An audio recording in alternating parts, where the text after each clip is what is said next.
Jangan melakukan hubungan seks sebelum akad nikah. Bukan cinta sejatinya menjadi manusia surga.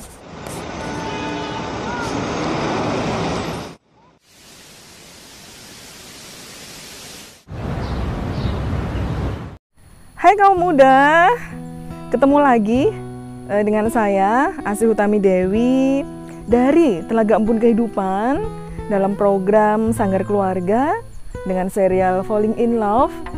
Kali ini kita sampai di part yang ke-12. Kita ambil judul, tapi jangan baper ya setelah tahu judulnya ya. Jangan melakukan hubungan seks sebelum akad nikah. Sebenarnya kaum muda semuanya, keberadaan kami Telaga Embun Kehidupan ini dengan mengambil sebuah program acara Sanggar Keluarga, akan tetapi sebelum masuk ke tema-tema keluarga, kita awali, kita prologi dengan beberapa bulan ini dengan serial untuk kaum muda. Sebenarnya tujuan ataupun inti dari serial Falling in Love yang ingin kami sampaikan adalah agar teman-teman tidak melakukan hubungan yang tidak dibolehkan, tidak melakukan hubungan yang sudah selayaknya suami istri, tidak melakukan hubungan badan, tidak melakukan hubungan seks, karena sepertinya banyak sekali kasus-kasus pernikahan yang by accident ya. Makanya dakwah untuk kaum muda ini, tujuan kami yang utama adalah ini, agar teman-teman selamat menjalani masa mudanya, menjalani masa sebelum akad nikahnya. Jangan sampai melakukan hubungan yang salah, jangan sampai melakukan hubungan yang belum boleh. Sebenarnya serial inilah, part yang ke-12 inilah inti dari part 1 sampai 15 yang akan kita bawakan di serial Falling in Love ini. Semoga kaum muda semuanya bisa memahami makna dari beberapa serial yang kami sampaikan, dan juga serial ini menjadi utama di antara part 1 sampai 15 nanti.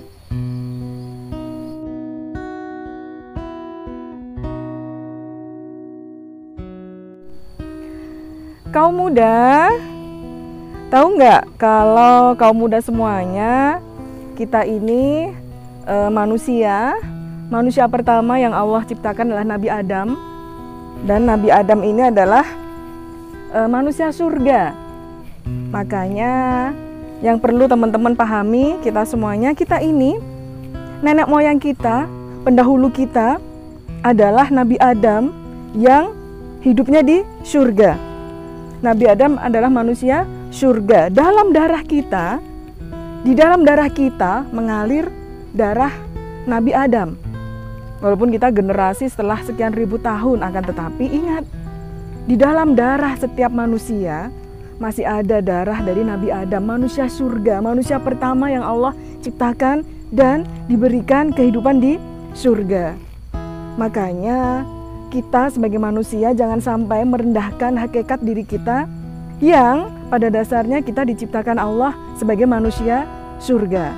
Dan Allah juga menjanjikan kita akan dikembalikan ke surga kalau kita mau berusaha untuk meraihnya, kalau kita mau berusaha untuk menggapainya. Nah, makanya kaum muda semuanya, kalau kita memahami bahwa nenek moyang kita, pendahulu kita, darah kita teraliri darahnya Nabi Adam yang hidupnya dari surga, maka kita juga harus menjaga hakikat kita sebagai manusia agar kita juga mampu menjadi manusia surga kelak.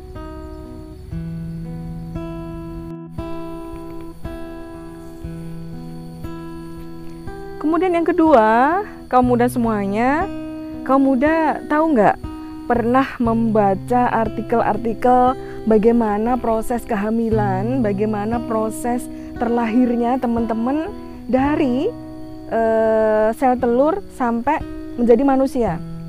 Kebayang nggak? Pernah dipahami nggak? Bahwa teman-teman semuanya, kita, teman-teman kaum muda semuanya adalah makhluk pilihan, manusia pilihan yang kala itu jutaan sel telur meluncur untuk bertemu dengan ovum sel telur di tuba falopi, itu sudah mengalahkan jutaan sel sperma yang lain. Hanya satu sel sperma yang bisa berhasil menuju tuba falopi untuk membuahi sel telur, untuk bisa membuahi ovum. Hanya satu loh dari jutaan sel sperma. Dan siapakah dia? Dia adalah kalian semuanya. Dia adalah kaum muda semuanya. Satu sel sperma yang berhasil membuahi sel telur di tuba falopi, hanya satu yang berhasil mengalahkan jutaan sel sperma yang lain. Artinya apa? Bahwa teman-teman kaum muda semuanya adalah satu manusia pilihan yang Allah takdirkan untuk bisa melihat dunia ini, untuk bisa menjadi pemimpin di muka bumi ini seperti hakikat penciptaan manusia yang Allah ciptakan ke muka bumi ini. Makanya jangan sia-siakan, jangan khianati penciptaan Allah ini, karena teman-teman adalah manusia pilihan. Teman-teman adalah satu sel sperma yang berhasil mengalahkan jutaan yang lainnya. Nah, makanya kalau teman-teman memahami bahwa teman-teman terpilih menjadi manusia yang hebat, yang Allah takdirkan untuk terlahir di muka bumi ini melalui rahim ibu teman-teman semuanya, maka semoga teman-teman semuanya dari memahami ini bisa lebih lagi menghargai dirinya, menjadi manusia yang benar, menjadi manusia yang hebat, menjadi manusia yang baik. Jangan sampai merugikan diri sendiri, jangan sampai merusak diri sendiri, jangan sampai mengalahkan penciptaan ini menjadi pribadi yang buruk. Jangan sampai mengkhianati penciptaan Allah, jangan sampai teman-teman mengkhianati diri sendiri yang adalah makhluk yang luar biasa sempurnanya. Makanya kalau ada waktu, cobalah merenungi, mencoba membaca dan mencoba mengupas ataupun mencoba menggali bahwa teman-teman adalah makhluk yang luar biasa, makhluk yang hebat, yang Allah pilih untuk terlahir di muka bumi ini.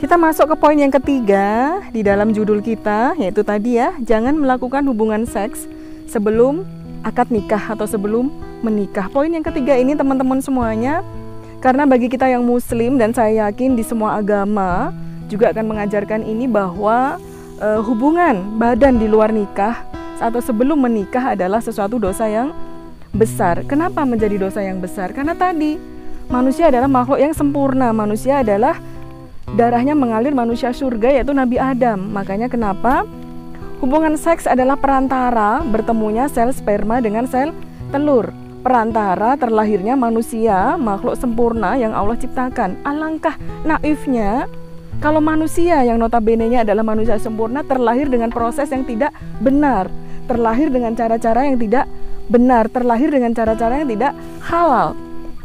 Kita ini kan bukan binatang ya, manusia itu kan bukan seperti binatang yang bisa melakukannya dengan di tempat yang bebas, tanpa ikatan, tanpa ini kan tidak bisa. Makanya sekali lagi kaum muda semuanya, ayo lindungi diri sendiri, jaga diri sendiri, baik putra ataupun putri, cowok ataupun cewek. Ya, menjaga diri sendiri. Bukan untuk yang lain, justru ini untuk menyelamatkan masa depanmu sendiri. Setelah tadi memahami hakikat penciptaan, engkau adalah makhluk yang Allah pilih, salah satu nyawa yang Allah percaya untuk terlahir di muka bumi ini. Engkau juga teraliri darah surga. Jadi kenapa harus melakukan hal-hal yang merendahkan dirimu sendiri? Kenapa harus melakukan hal-hal yang mengkhianati diri sendiri? Selain dosa besar yang juga janji Allah adalah adalah neraka, tapi ini juga akan merendahkan dirimu di muka bumi. Berapa orang yang harus hilang masa depannya, berapa orang yang harus hancur karirnya hanya sebuah kesalahan-kesalahan yang seperti ini. Kenikmatan sesaat, kenikmatan hanya sekian waktunya, tapi merusak masa depanmu, merusak seluruh keluargamu, bahkan puluhan tahun hal-hal seperti ini tidak akan bisa tersembuhkan.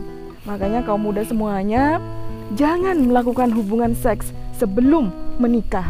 Jangan melakukannya, jangan sekali-sekali coba-coba melakukannya. Karena apa? Karena ini adalah dosa besar dan benar Allah janjikan untukmu.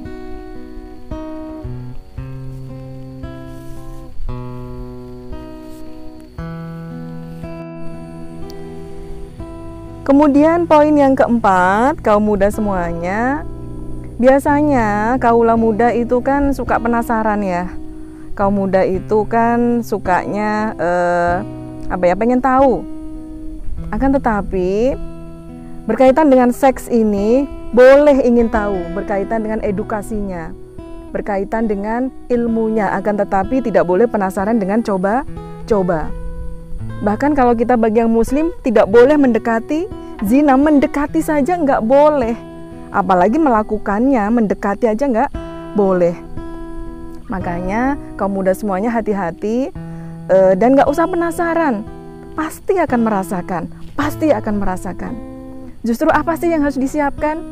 Yang disiapkan adalah menjaga cinta, menemukan cinta sejatinya, memproklamirkan, meminta kepada orang tuanya agar segera halal, agar nggak penasaran lagi, agar nggak ingin coba-coba. Karena kalau sudah dekat-dekat dengan hal-hal seperti itu, maka setan yang akan masuk, setan yang akan menggoda, setan yang akan membisiki teman-teman untuk terjerumus kepada hal-hal seperti itu. Dan teman-teman juga pasti paham ya, ada satu penyakit yang sampai sekarang tidak ada obatnya yang berkaitan dengan seks bebas ini. Jangankan seks bebas, ya, bahkan satu kali saja itu sudah termasuk dosa besar, apalagi sudah bebas yang berhubungan dengan berbagai orang ganti-ganti. Makanya Allah menurunkan satu penyakit yang luar biasa. Saya tidak mengatakan itu sebagai azab ya, hanya tetapi ternyata Allah juga saking sayangnya kepada manusia agar belajar, agar penyakit ini dijadikan pelajaran bagi teman-teman semuanya, bagi kita manusia yang punya akal bisa berpikir, agar tidak melakukan hal-hal seperti itu. Karena kalau sudah terkena penyakit itu kan tidak bisa disembuhkan dan pasti bisa dipastikan nyawa akan melayang. Itu yang sudah masuk ranahnya lebih parah atau lebih bebas yang akan tetapi yang ingin saya garis bawahi teman-teman semuanya, gak usah penasaran dan gak usah coba-coba. Jaga diri selalu, karena memang efeknya luar biasa. Kalau anak putri yang tidak paham bisa hamil di luar nikah, dan anak yang dilahirkan tidak mempunyai ayah. Sementara laki-laki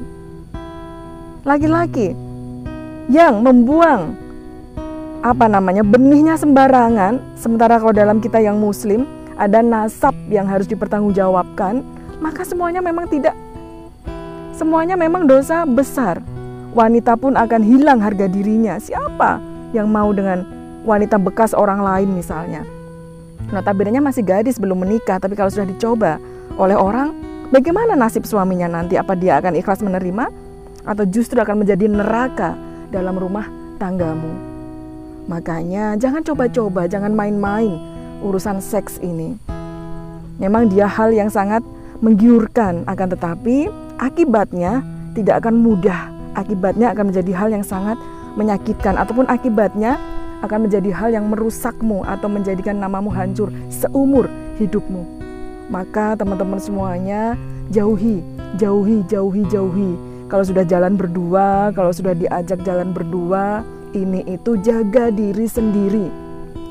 Terutama kaum hawa, teman-teman yang putri, teman-teman yang perempuan. Engkau yang sangat dirugikan kalau hal seperti ini sampai terjadi. Mungkin laki-laki tidak ada bekasnya, tapi kamu yang perempuan, bekasnya luar biasa akan menyakitkan. Berdampak, berefek sampai keturunanmu yang akan datang. Maka sekali lagi, jangan coba-coba melakukannya. Jangan coba-coba penasaran untuk melakukannya. Tunggulah akan indah pada masanya, akan indah pada saatnya, jika memang kalian menemukan pasangan yang nanti akan halal. Dan kaum muda semuanya, kita sampai poin yang kelima dalam judul jangan melakukan hubungan seks sebelum menikah. Poin yang kelima ini, ya makanya nikah saja, simple kan? Biasanya banyak kenapa sih mengulur-ngulur lama menikah atau ini itu, karena memang kadang yang dibayangkan pernikahan itu kan membutuhkan biaya yang sangat besar, resepsinya, ininya, itunya, tanpa mau mencoba membuka wacana kita bahwa pernikahan itu yang penting adalah proses intinya, akad nikahnya. Ada mempelai laki-laki, ada mempelai perempuan, ada ayah dari mempelai perempuan sebagai wali nikah atau yang menikahkan, ada saksi, ada mahar, dan ada ijab kabulnya, dan apa-apa lagi yang memang wajib dalam rukun pernikahan. Sementara gitu kan, untuk mensyiarkannya kepada masyarakat itu kan juga harus bukan sesuatu yang mewah, yang sampai menghabiskan puluhan juta, ratusan juta gitu, yang mungkin orang menjadi minder untuk menikah. Ataupun para laki-laki muda sungkan untuk mengajak menikah karena merasa belum siap, belum punya uang banyak. Nah, gitu. Sementara kalau sekarang hukum Indonesia itu kalau untuk yang putri ya itu minimal 19 tahun, kalau yang putra kalau saya tidak salah ingat 21 tahun. Di bawah umur ini maka harus melalui persidangan untuk terjadinya akad nikah ataupun pernikahan secara negara. Nah, makanya kaum muda semuanya yang tadi penasaran, yang tadi sudah memang ingin menikah dan sudah ada calonnya dan umur mungkin sudah cukup, maka segera saja, disegerakan saja, mintalah baik-baik kepada calonnya. Kalau yang laki-laki maka nembung ya, bicaralah baik-baik dengan orang tua dari sang calon istrinya. Dibicarakan baik-baik. Kalau memang jodoh, kalau memang diizinkan dipercepat, ya kenapa harus ditunda? Karena kalau ditunda, ingat, setan akan segera membisikimu untuk melakukan hal-hal yang tidak benar. Setan akan mengambil tempat untuk menjerumuskan kalian ke ranah-ranah zina. Makanya kaum muda semuanya nggak usah khawatir, nggak usah takut. Yang penting disampaikan baik-baik dengan orang tua agar proses nikah ini direstui, dan juga ini adalah juga menutup pintu kemaksiatan, menutup pintu keburukan. Karena biasanya kalau sudah terjadi ikatan dua hati ya, yang sudah punya kesepakatan ya untuk menjalin hidup, biasanya kan sering ketemu, jalan ke sana, jalan kemari. Ini kalau nggak segera diresmikan, kalau nggak segera dihalalkan dalam sebuah pernikahan, wow, ini bahaya sekali. Ini bisa merusak ya, bisa merusak perjalanan teman-teman semua menuju keluarga yang sakinah, mawadah, warohmah, karena prosesnya sudah tidak tepat. Nah, sekali lagi, poin yang kelima ini, jika memang teman-teman sudah siap, syarat-syaratnya sudah terpenuhi, orang tua sudah merestui, jangan ditunda. Jangan ditunda, lakukan yang rukunnya dulu. Nah, syiarnya ke masyarakat bisa dengan sederhana. Sementara kalau harus menunggu pesta yang meriah, pesta yang wah, ini akan memberatkan. Sementara kalau kita orang Indonesia, apalagi kita orang Indonesia ini kan insya Allah negara mempermudah selama persyaratan umur dan lain-lainnya terpenuhi. Nggak usah mempersulit diri sendiri. Rezeki itu pasti Allah berikan. Dan ingat, kalau terlalu lama nanti jodohnya bisa diambil orang ya. Nanti calonnya bisa berpindah ke lain hati. Maka segerakan, nggak usah ditunda, nggak usah ditunggu. Minta ke orang tuanya, minta restu. Semoga ikatan halal segera tercapai dan teman-teman bisa melaksanakan, bisa melakukan hubungan seks setelah halal, setelah menikah. Penasaran? Menikah saja.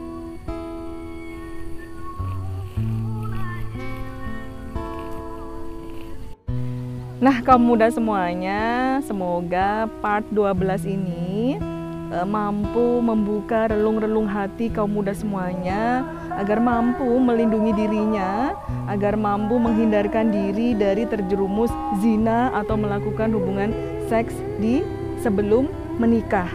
Dan semoga kaum muda semuanya segera menemukan cinta sejatinya, segera meminta kepada orang tuanya untuk segera halal, agar kaum muda semuanya terbebas atau teman-teman semuanya terjauhkan dari zina, terjauhkan dari hubungan seks sebelum menikah. Dan semoga teman-teman semuanya selamat di dunia, selamat di akhirat, sukses di dunia, sukses di akhirat. Jangan lupa, jangan melakukan hubungan seks sebelum menikah.